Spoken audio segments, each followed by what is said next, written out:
For many Jews, Poland is inextricably associated with the Holocaust and little else.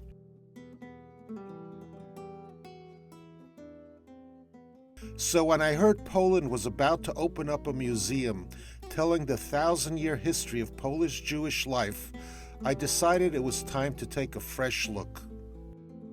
Makes the great synagogue. To get a better idea of how Poland has changed since the war, I went along with Dasha, a Holocaust survivor who lives in New York. For Dasha, the holiest site on our pilgrimage was her hometown of Będzin, especially the site of her grandfather's grave. It's like saying goodbye for good this time. Because I don't think I will ever, no matter how much longer I will live from now on, I don't think I'll ever come back here. No, that's it. It's the last.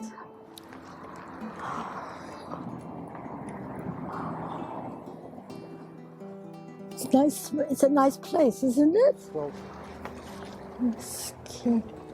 No, this is a Heucherstein. our difficulty finding her grandfather's grave was making Dasha increasingly nervous.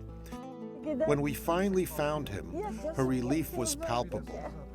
Es sind ein paar Lichter, manche Leute gemacht haben schon nicht gefunden.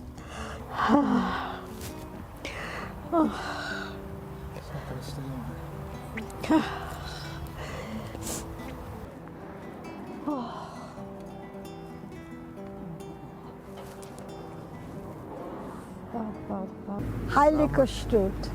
A heilige Stutt. This? In Będzin, we met Piotr and Karolina, a Polish couple who preserve their town's Jewish history.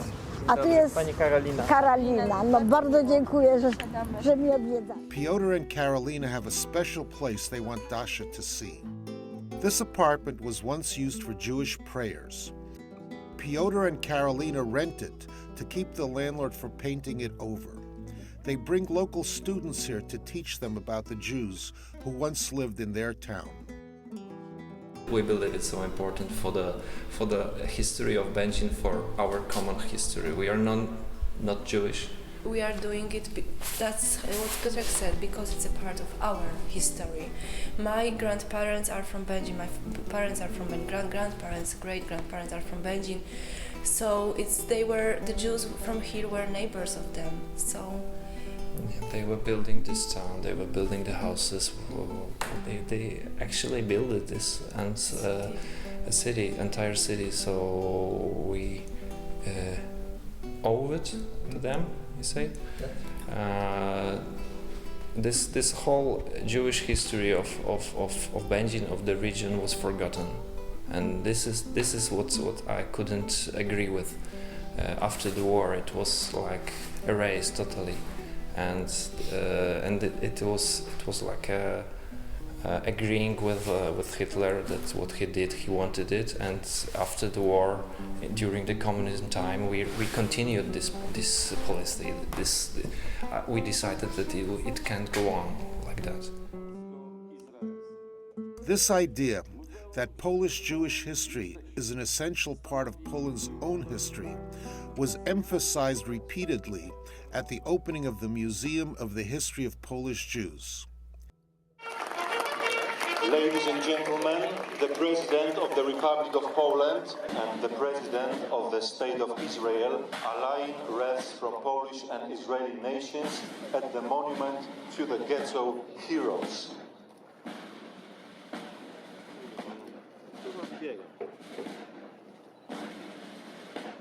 Nie da się zrozumieć i w pełni przeżyć historii Polski bez znajomości historii Żydów polskich. Wynika to nie tylko z wielowiekowej obecności Żydów na naszych ziemiach, ale i ze znaczenia społeczności żydowskiej w wielu dziedzinach polskiego życia, w gospodarce, w kulturze, w nauce. The Polish speech was so wonderful, was so recognizing us, recognizing me.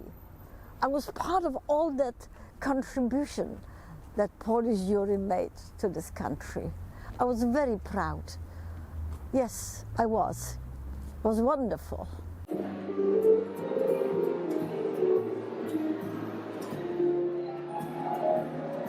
I see this museum as the face of the new Poland. This is not the post-communist period. This is the post-communist period. And it is really a different period. This is a period where 40% of the population is going to university. People are speaking English, they're cosmopolitan, they're educated.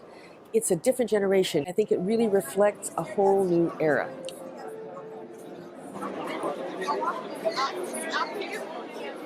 When I met the bishop and the priest, it was wonderful.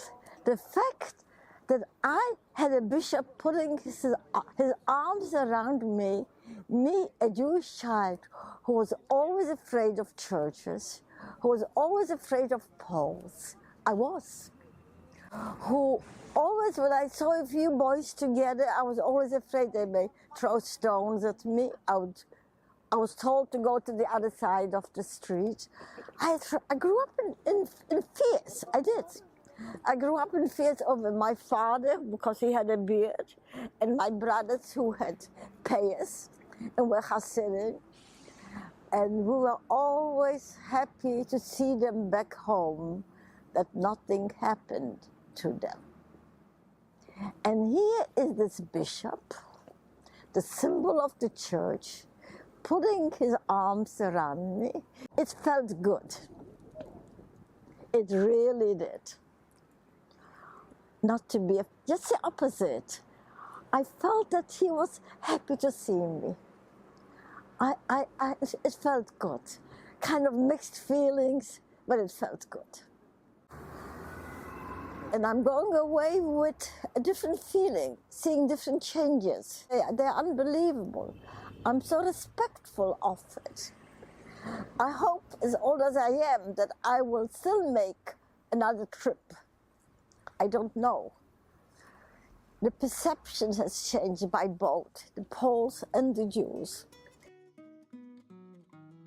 Seeing Poland and the museum through a survivor's eyes makes it clear that hatred doesn't always have to be passed on from generation to generation. Perhaps no one is more qualified to set such an example than Poles and Jews. For Religion and Ethics NewsWeekly, this is Menachem Daum.